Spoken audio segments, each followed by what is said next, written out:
Hi, I'm Tim, game designer at GameXcite, and in this video we're diving into the building strategy layer of Star Trek Voyager, Across the Unknown, to show you how to rebuild and manage Voyager, customizing your ship for different gameplay styles and narrative branches, as you have seen in our What If trailer. In Star Trek Voyager, Across the Unknown, the goal is to get home. But to get home, you have to survive. While a lot of people compare our game to live simulation games based on the iconic side view, from a gameplay perspective, we actually had survival strategy titles in mind when designing the core loop. You are under constant pressure to balance crew morale and resource scarcity. And while some resources can be produced or traded, the vast majority must be gathered by exploring, forcing you to keep moving. Watch our exploration deep dive video for more information. Ship and crew management takes place in a detailed side view of the USS Voyager, reminiscent of the panel at the back of the bridge, with most of the ship's systems represented by rooms. This cross-section gives you a complete overview, from the bridge down to main engineering. When you first arrive in the Delta Quadrant, the ship is heavily damaged. In our game, most rooms were destroyed and the majority of the crew died. Entire decks are blocked by rubble, and life support systems are offline. You can clear this rubble, which provides some resources early on and frees up building space. Our main goal was to force you to prioritize. You cannot build every room or research every technology in a single playthrough. Do you lean into building a strong warship to survive the next battle? A science vessel to maximize resource production? Or do you prioritize the crew's morale above everything else? Your build defines your story. Rooms unlock specific dialogue options and unique solutions during missions. You have to choose the right strategy to write the story you want. The heartbeat of the game are cycles. A cycle passes when the ship moves. Every cycle consumes deuterium to power the warp core, which in turn provides energy. The cycle counter indicates how many cycles you have until your deuterium runs out. Building, repairing, or upgrading rooms takes a certain amount of cycles, an available work team, and different resources. Duranium and tritanium are the basic building resources and mostly gathered in missions or at points of interest. Dilithium is a rarely found substance mostly used to upgrade the warp core, build shuttles, and progress research. Bioneural geopacks are one of the two advanced building resources and exclusively produced in biolabs, as they are specific to Voyager.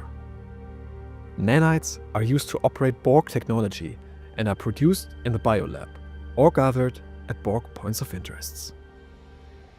To rebuild Voyager and survive the increasingly difficult challenges of the Delta Quadrant, you have to expand. You need additional decks which provide more building space, but unlocking new decks isn't free. You must repair life support to make them accessible, which is expensive and takes time. But even if you have the space, you face other limits. In order to function, rooms consume energy and need available crew to operate. Rooms may get damaged during combat or exploration, with repairs costing resources. But your biggest concern is hull integrity. If it hits zero, Voyager is destroyed. Assign work teams and engineering offices to repair the hull, which then are not available for other building tasks. Or look out for repair stations during your journey, but their services aren't cheap. If you want to upgrade and further improve your ship, you need to look into the tech tree to research technologies which unlock passive improvements, new rooms, and upgrades. Research takes time, but also costs science points, which are generated in science labs. The more, the merrier. The tech tree is divided into multiple categories. For example, if you want to get more self-sufficient and produce resources on board, take a look into the science category. Or you might want to enhance your combat power by investing in the combat tab. If you want to unlock higher quality quarters to improve morale, you have to research in the crew tab. If you struggle with deuterium upkeep, you could enhance the warp core's efficiency in the engineering tab. And later on, the Borg tab is unlocked. Furthermore, Placing heroes with the associated skills into rooms will improve the room's efficiency, making them valuable rewards and missions, or adding weight to their death. As mentioned at the beginning, morale is absolutely critical. There are many factors impacting morale, from a lack of accommodation and rations, over dialogue choices, to sickness, injury, or simply homesickness. And in turn, it impacts the efficiency of the ship. But most importantly, when morale drops to zero and you don't react quickly, the crew eventually mutinies and it's game over.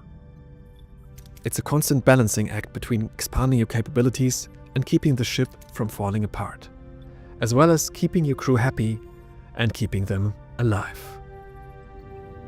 With the basics out of the way, let's continue explaining the key rooms and associated decisions that go into your ship build.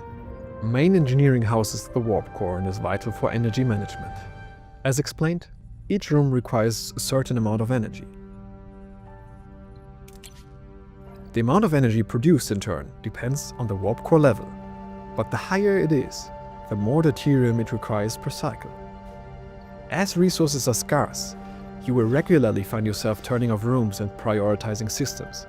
And beware, if all deuterium is depleted, the warp core falls back to grey mode, which produces just enough energy for movement and other basic functions, but leaves the ship defenseless and the crew without amenities, quickly dropping morale. Batteries store excess energy of the warp core. They serve as a temporary energy source when the energy demand is higher than the energy output, or when deuterium is depleted, delaying the activation of the grey mode if enough energy is stored. If you build enough batteries, you can power the ship's systems for a while. Maybe just long enough to reach the next deuterium deposit.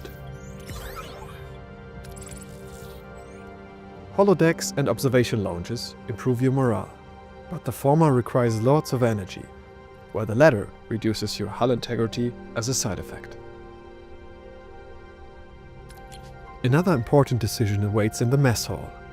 Do you want to serve freshly cooked meals using food, or offer replicator rations that boost morale at the expense of deuterium? In contrast, emergency rations do not require anything, but are really disliked by the crew, draining morale. Luckily, food can be grown in hydroponic bays, both small and large, to make you more self-sufficient, especially in Borg sectors where collecting food is difficult. Likewise, waste assemblers can produce small amounts of deuterium, duranium, or, if upgraded, tritanium. You may also repair the Aero Shuttle Bay, only hinted at in the show, and used in our game to trade resources or to decrease the sector threat level, which defines the chance of random attacks while traveling. If you focus more on resource production or morale and less on your offensive or defensive capabilities, the bridge allows you to hire an allied ship that supports you in combat for both initial as well as recurring expenses. But don't forget to keep upgrading your allies in the tech tree, or they won't stand a chance against later enemies. The shuttle bay is a place to build and house shuttles. Upgrading this room allows you to build more shuttles, increasing your chances at certain points of interest. The cloaking device is one of the rarest technologies you can acquire throughout your journey and requires vast amounts of energy, but allows you to flee combat or in some cases avoid it entirely. And finally, there are the combat rooms.